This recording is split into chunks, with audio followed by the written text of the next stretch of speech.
Saviez-vous que générer une image par IA ou regarder une vidéo en 4K pollue de manière totalement invisible? Aujourd'hui, le dérèglement climatique est un enjeu majeur. L'usage quotidien du numérique reste méconnu vis-à-vis de l'impact écologique, surtout chez les jeunes.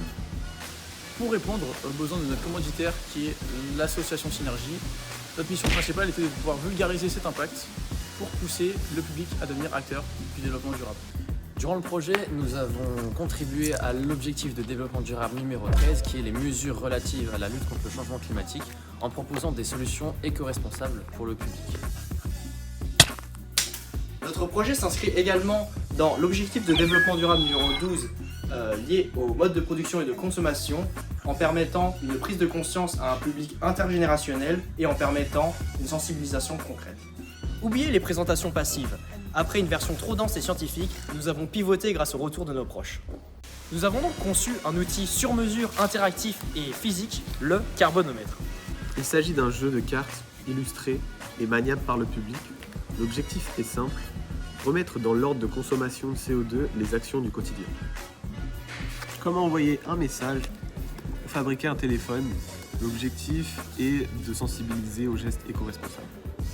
Nous avons déployé notre projet sur le terrain, notamment dans 2 interventions dans des collèges aux alentours de Laval et au grand public au Festival Résonance à Mayenne.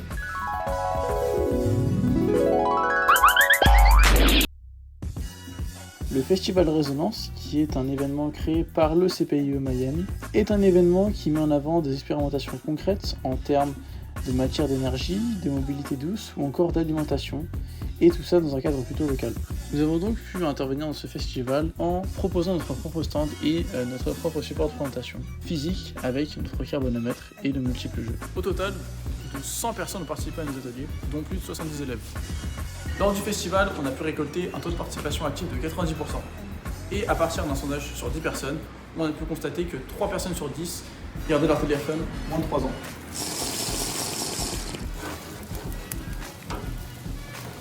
Ce que nous avons retenu de cette aventure humaine et éco-responsable, C'est notre capacité d'adaptabilité collective qui nous a permis de transformer un concept scientifique en un outil physique et robuste et totalement adapté au terrain.